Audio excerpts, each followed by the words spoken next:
I've got to say, Stephen, my sense of it, right, and obviously while I have ample guts, which help me come up with things, my sense is that this is closer than the 52-48 that we saw a couple of weeks ago.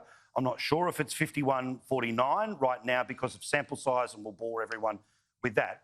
But is a win here, or it's the size of the win that matters? Like, how are we supposed to read what happens? And I mean, obviously, as a Labor man, you want a win by one vote. Who cares? But what looks like a win in this place for either side? Yeah, look, I think Peter Dutton's seen in the last couple of weeks the polls moving to him. The primary vote for the Libs in every single national poll is now well ahead of Labor.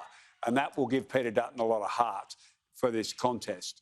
The poll, I agree entirely with what you're saying, it's a bit of a small poll to try and make a call, but I think it's narrow in that category, 52-48, with Labor at the moment probably thinking it's marginally on the right side of the line. They would take that as a win. I mean, Peter had a really strong personal following. She proved that when she won the seat. It was a Liberal seat.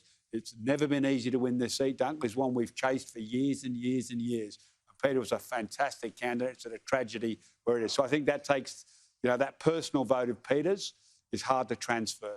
People in this room don't give a rat's about polls. They just want to be looked after by a government that cares about them. And I think they feel like they're being ignored completely. I think to agree with you... They don't care about polls. To agree with you and disagree with you at the same time, Steve, frankly, I don't think the people in this electorate are fooled by a government of 9 years that did nothing.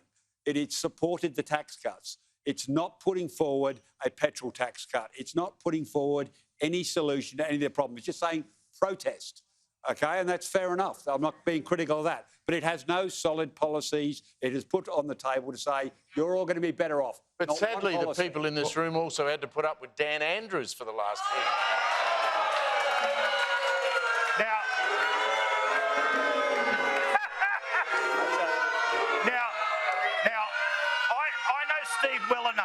I know Steve well enough that when he was driving here, he said, what's the one thing that'll automatically get the room on side? Too easy, Scott. I'm going to bang this big one. Anyway, well played.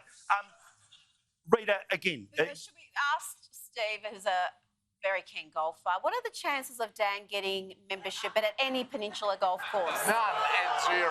Never? You're not at my club. So Rita, again, you've... live in this part of the world, you understand Melbourne politics. Not this exactly Frankston, but you know what I'm saying. But also, you were out and about today talking to a whole bunch of people.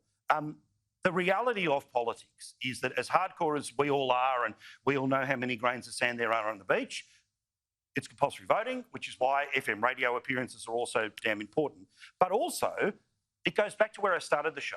More than half of the country was telling a left-wing pollster just a couple of weeks ago, no idea about the tax cuts. So if the government's expecting that to be the circuit breaker, guess what? No one knows there's a circuit breaker.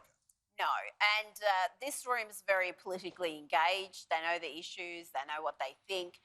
That's not the experience out there. And if you go out there and talk to people, so many of them barely know there's a by-election. They don't really know who they're backing, what their different candidate stances are. So there is a great deal of apathy out there. So you've got to factor that in. And when you've got a room like this who are a knowledgeable audience, that's not the experience out there. And that was certainly when I was talking to people today around Frankston Central and the train station. It was, yeah, it was. I actually took some... very polite. Yeah, well, you'll see... What, about Frankston train station? Or, yeah.